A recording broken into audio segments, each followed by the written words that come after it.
Mr. Tony, mes œuvres sont très anglophones. En fait, je suis Antoine Nader et je suis français.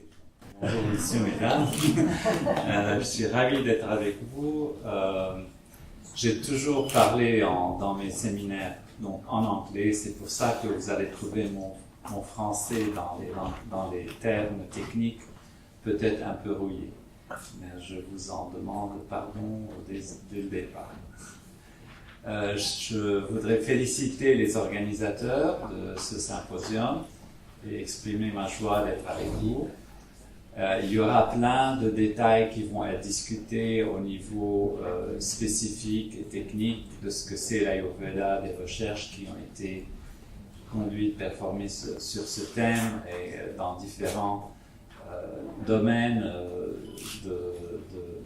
du mental, du physique, des plantes, de la nutrition, de la conscience, la méditation, etc.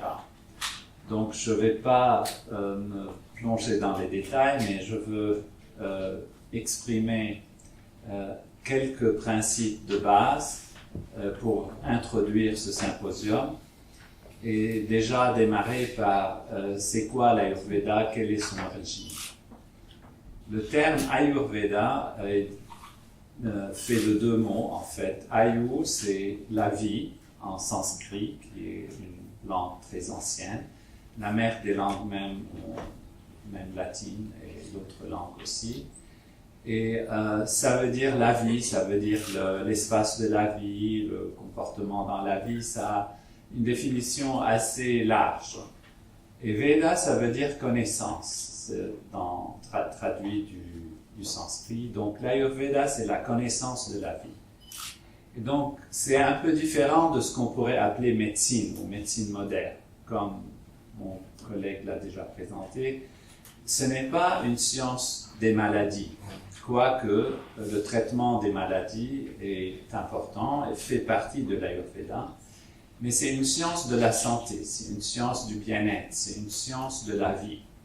Et donc, dans la vie d'un individu, quand est-ce que l'Ayurveda intervient?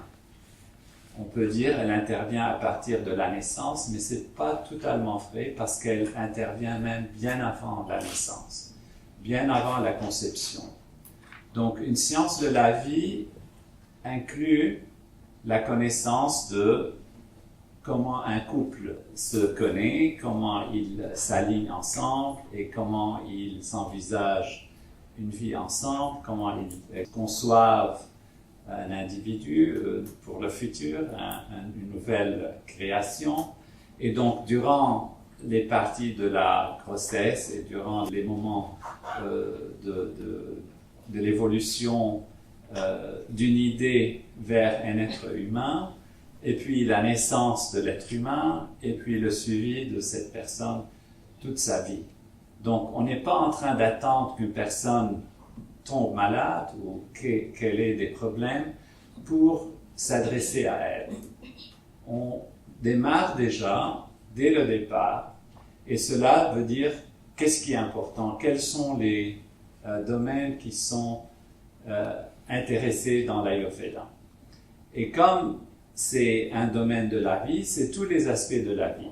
Tous les aspects de la vie, ça inclut le mental, l'intellect, le physique, la nutrition, le comportement, et cela en relation avec la société, avec les changements dans les tempéries, les changements de saison, les changements durant la journée. Aujourd'hui, par exemple, on entend des choses, pour donner un exemple, que pour bien se nourrir, il ne faut pas manger du gras, il ne faut pas manger du sucre. À un moment, c'était le gras qui était le plus fautif, maintenant c'est le sucre qui est le plus fautif. Et il ne faut surtout pas toucher au sucre, mais quel genre de sucre? Est-ce que les sucres, les glucides, est-ce que les produits qui ont été raffinés, qui ont été transformés, ou bien même le sucre dans les fruits, etc. L'Ayurveda ne voit pas cela de cette façon, juste pour donner un exemple par rapport à la nutrition. L'Ayurveda déjà se demande à quel moment de notre vie on est en train de manger quoi. Qui est la personne l'individu qui va être nourri de quelle façon? Parce que nous sommes différents. Il y en a qui sont susceptibles d'être dérangés par des choses qui sont pimentées, d'autres ils en ont besoin parce que leur digestion elle est faible.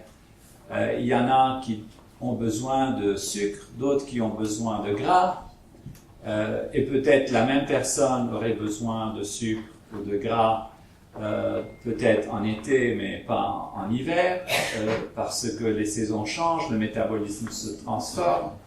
Et donc, c'est une science, en fait, de l'individu dans des conditions spécifiques, à des moments spécifiques, parce que même notre métabolisme, notre système immunitaire et notre système métabolique et notre système hormonal changent du matin jusqu'au soir, jusqu'à midi, durant la nuit.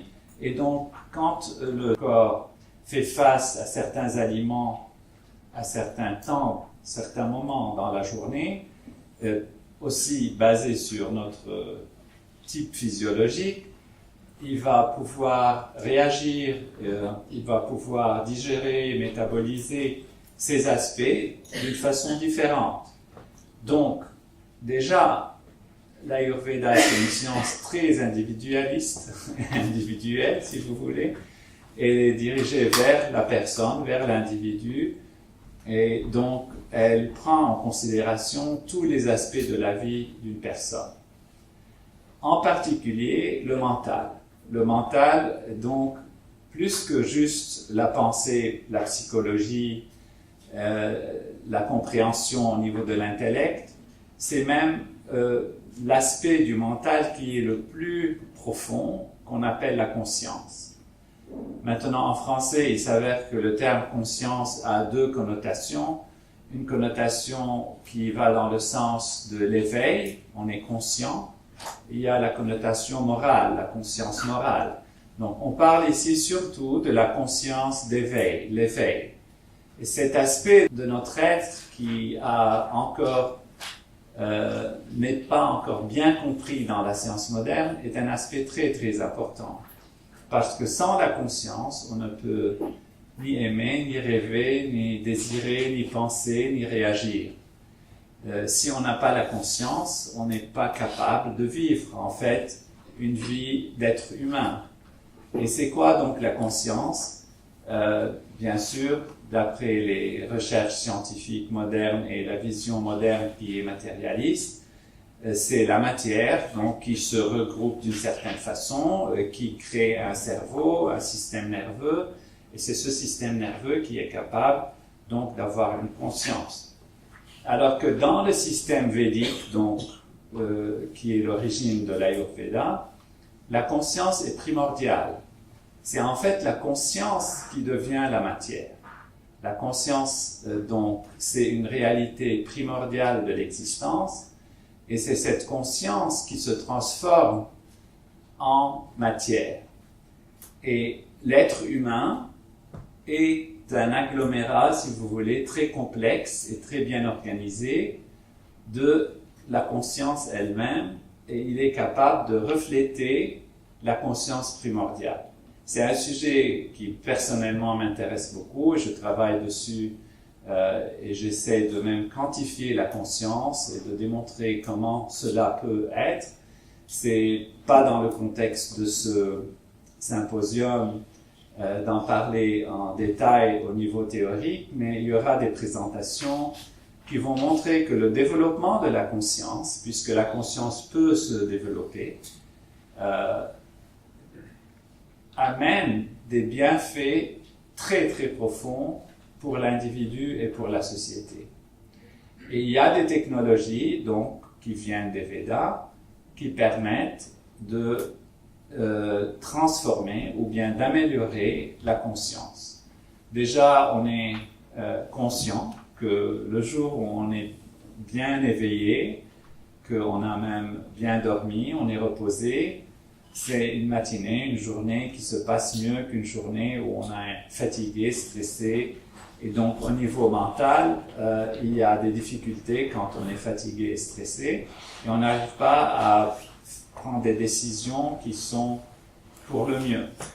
Alors que le jour où on est bien reposé, bien réveillé, bien alerte, on est capable de voir des choses, de prendre des décisions qui sont beaucoup plus évolutives pour nous-mêmes et pour la société.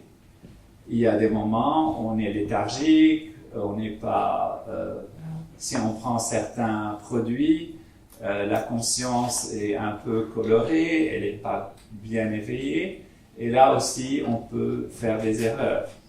Donc, on est conscient déjà du fait qu'il y a différents états de conscience. Entre autres, bien sûr, on sait qu'il y a l'état de rêve, l'état de sommeil profond, l'état d'éveil, mais il y a plein d'états de conscience qui sont importants et qui peuvent être développés par des techniques comme la technique de la méditation transcendantale, qui permet à l'individu de revenir vers soi-même et de trouver en soi-même la conscience pure, ce qu'on appelle la conscience pure, donc cette conscience primordiale qui est, comme cela je suis sûr va être présenté, le champ unifié des lois de la nature dont parle la physique moderne, et qui elle-même alors permet à l'individu d'être beaucoup plus éveillé, beaucoup plus clair, beaucoup plus capable de prendre en considération des phénomènes ou des situations et de faire des choix dans la vie qui sont beaucoup plus positifs et qui permettent d'avancer dans la vie.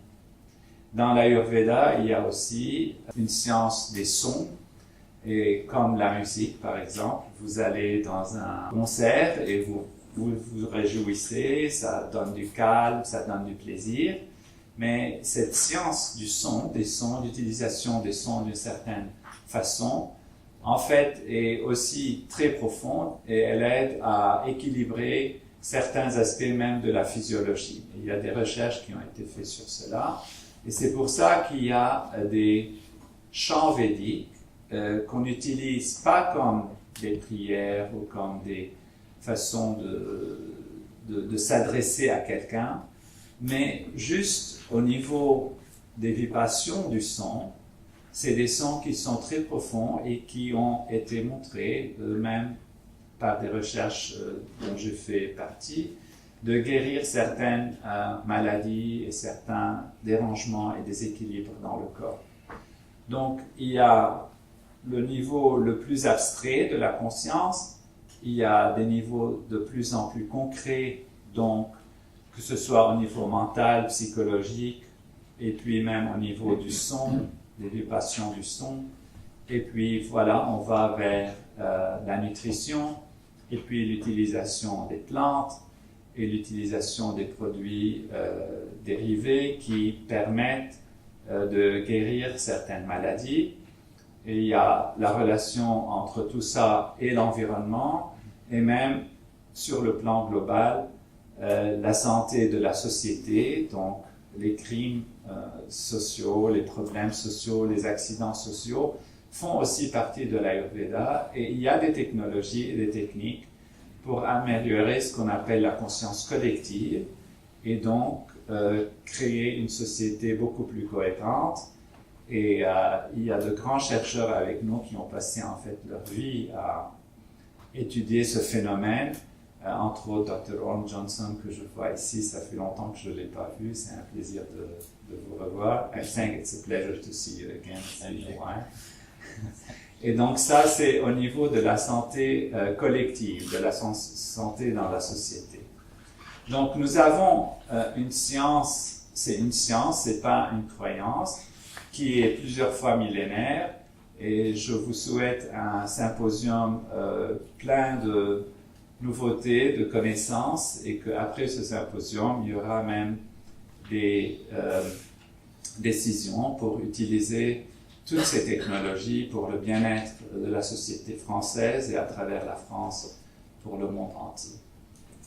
Bon symposium, merci.